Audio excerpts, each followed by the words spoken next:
Ya estamos en el tercer bloque, ya está sentado como prometimos con nosotros Nicolás Campoli, economista del IERAL dentro de la Fundación Mediterránea. Nicolás, muy buenas noches, gracias por venir. Buenas noches, gracias ¿Cómo por estás? invitarme, todo bien. Fue una semana particular, ¿no? Así De es, anuncios y consecuencias. queríamos empezar por ese lado, un despegue de los dólares paralelos después de los anuncios del gobierno nacional. Te queríamos preguntar primero, para empezar a conversar, causas y efectos de lo que sucedió a partir de ahí. Y bueno, por lo de las causas, una parte lo decía Gabriela recién, los mercados quizás esperaban que se anuncie algo sobre el cepo, no sé si sobre su salida, pero sobre la secuencia de la salida del cepo. Y bueno, puede ser que ese cierto ruido haya influido en el tema del dólar. Y por otro lado también hay que tener en cuenta que por el esquema cambiario que tienen los exportadores, una parte de las divisas las liquidan en el contado con liqui, y si bien en mayo las exportaciones agropecuarias habían sido muy buenas, es probable que en junio eso haya caído un poco y también se haya reducido esa oferta sobre el dólar.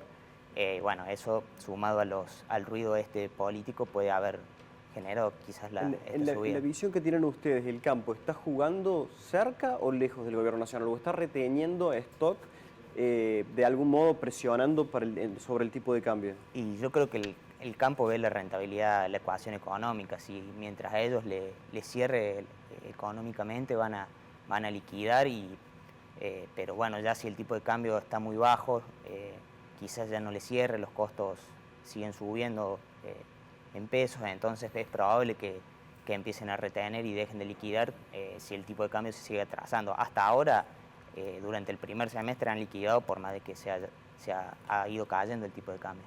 Nicolás, con respecto a esta brecha cada vez más amplia entre el dólar oficial y el ilegal, el blue, ¿estamos cada vez más lejos de esta decisión del gobierno que planteó en su momento de liberar el cepo? Y sí, en realidad siempre es más fácil liberar cuando la brecha es más chica, porque se supone que ahí el tipo de cambio al que converja puede ir más o menos al medio, o bueno, estar cerca. En ese caso no es tan grande el salto, pero ya cuando la brecha se hace muy grande, es como que la devaluación del oficial se hace muy grande y es más difícil. Entonces, bueno, hay que ver cómo decide el gobierno salir de esto. Esta semana el gobierno nacional anunció la incorporación de Sturzenegger a un gabinete de desregulación. ¿Cómo crees o qué semblanzas hay en el IERAL o entre los especialistas respecto de los efectos que puede tener el desembarco de Sturzenegger en el gobierno nacional a nivel económico? Y yo creo que si va a ayudar a implementar estas reformas de largo plazo que necesita la Argentina, claramente va a ser bueno. Probablemente que no sabemos si va a tener un efecto tan inmediato esto. Capaz que el efecto más inmediato lo puede dar la salida del cepo, pero sí es necesario hacer un conjunto de reformas más de mediano y largo plazo para que la Argentina crezca, y bueno, creo que quizás Sturzenegger puede ayudar bastante en eso. Nicolás, con respecto a estos anuncios se planteó, ¿no?, que terminó la primera etapa del equilibrio fiscal y se viene otra de no emisión monetaria. ¿Qué reflexión tenés sobre ese anuncio? Y va a ser parecido, la verdad, a como venía ahora. Yo creo que el gobierno va a seguir más o menos manteniendo el ajuste que viene haciendo. Quizás tiene que mejorar un poco la calidad, y si se mantiene en el terreno del equilibrio, por lo menos financiero, no va a hacer falta que el Banco Central emita para financiar el Tesoro, y puede ir reduciendo lo que llaman la emisión endógena, que es para pagar los intereses de los pasivos remunerados que se han ido achicando. Tengo una pregunta de concepto. ¿Qué es mejorar la calidad del ajuste? ¿Qué implica? Y por ejemplo, en vez de achicar de una o congelar todos los salarios de la planta pública, ver de verdad a dónde está el empleo eficiente y dónde no. Las jubilaciones también, en vez de pisar de una las jubilaciones, ver de ir a un sistema más justo y más sostenible en el tiempo. Las obras públicas también, se han cortado bastante las obras públicas, y hay muchas que son necesarias, pero bueno, por la urgencia del ajuste quizás se ha recortado ahí, en vez de, una vez estando en el Estado, quizás es más fácil saber a dónde se puede ir recortando. Cambiar la motosierra por un bisturí, claro, y ser un poco más quirúrgico hay que estudiar más las cajas del Estado para ver que cada puntito de dónde se puede ir sacando para bueno, tener jubilaciones acordes, salarios públicos acordes. ¿Se percibe alguna reactivación económica o no?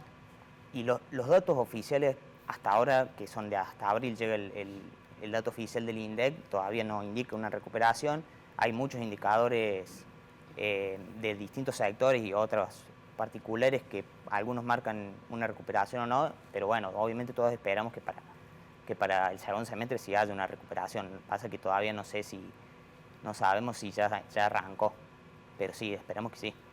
Esta variación que hubo en el tipo de cambio, que se dispararon un poco los dólares paralelos, ¿puede tener un impacto en la inflación de hacerla acelerar de nuevo o no es lo que se espera por los niveles de consumo? Y en general cuando hay dólares para las importaciones no debería afectar tanto el blue al precio de las cosas, pero bueno, como venimos de años donde el precio del blue influía en las expectativas, es probable que ciertos bienes importados sí sigan al precio del dólar blue y estén atados al dólar blue. En ese caso hay un pequeño impacto, pero la verdad que el que tiene más impacto sobre la inflación es el dólar oficial, sobre todo por el impacto en los alimentos. ¿Su opinión con respecto al ministro de Economía, Caputo? Yo creo que agarró una tarea bastante difícil y para sorpresa de muchos ha logrado bastantes cosas, pero bueno, no tiene que estar tan tranquilo porque tiene muchos desafíos y bueno, eso no Es un escenario complejo. Sí, es un escenario complejo. Yo creo que nos sorprende a todos. Hasta ahora las cosas le puede salir muy bien o puede que todas las correcciones que estamos haciendo terminen mal. Es inestable todavía. Tengo una pregunta, Nicolás. El gobierno nacional estuvo peleando mucho tiempo por la salida de la ley bases, el paquete fiscal. Hubo una modificación bastante importante en el esquema tributario, volvió el impuesto a las ganancias, se achicó la alícuota para bienes personales. También acá tenía anotado, hubo una rebaja del impuesto país, como se había prometido que iba a haber si salía la ley bases. Todos estos cambios, ¿cómo han afectado a la economía en estos primeros días? Tiene lo que estudiamos nosotros, que bueno, un impacto fiscal que va a ayudar un poco al gobierno a dejar de ajustar tanto y poder bajar el impuesto país y lo mismo lograr el equilibrio financiero. Pero bueno, las cuestiones más de largo plazo no sé si van a tener un impacto tan inmediato. Asociado a esto que hablábamos de Sturzenegger, las reformas llevan un tiempo en tener un impacto de verdad en la actividad y en la economía, en que lo veamos en el día a día. Porque bueno, se supone que con la ley base puede reactivar un poco la inversión, pero está atado a la coyuntura y a otras cosas más de corto plazo. Así que creo que va a haber que esperar un poco para ver. ¿Cuál pensás que es el uso del aguinaldo en este contexto de recesión donde las familias están sumamente endeudadas? Y ha subido el dólar, así que probablemente mucha gente también haya comprado dólares, pero es verdad que deben haber cancelado deudas también capaz de tarjetas de crédito o deudas que han tenido que cubrir de estos meses con una gran caída en el poder adquisitivo, así que sí, pueden haber cubierto deudas, de verdad. ¿Cómo se manejan las expectativas por la eliminación del cepo? Recién cuando empezábamos la conversación vos nos decías, bueno, ahora que los tipos de cambio han quedado más lejos, creo que se ha duplicado la brecha, estamos más lejos, al menos la situación es menos proclive o menos amable para permitir la eliminación del cepo. De hecho, también, según lo que me venías respondiendo, si se sacara ante una gran brecha, los dólares buscarían un equilibrio, el oficial subiría mucho y eso impactaría en la inflación. Frente a ese escenario, ¿cuál es? El gobierno no revela ninguna hoja de ruta de cuál va a ser su paso a paso hasta sacar el cepo. ¿El FMI se lo exige? ¿Cómo observas la relación con el Fondo Monetario? Y sí, el gobierno se mantiene firme diciendo que va a mantener este crawling peg y va a mantener el cepo. Y bueno, la verdad es que tenés dos formas de pensar. Una es hacerle caso al gobierno y que va a aguantar, y otra es que lo dice y de un día para el otro te va a sacar el cepo. Claro. Y sería realmente una sorpresa. Y sí, el FMI creo que le está pidiendo, no sé si salir de uno, pero bastantes avances en este sentido por todos los problemas que genera, no solo para atraer inversiones, sino también en tema de la cuestión externa y la acumulación de reservas del Banco Central. Ya casi ni se habla de la dolarización. ¿Qué crees vos? Y ahora Milei dice que vamos a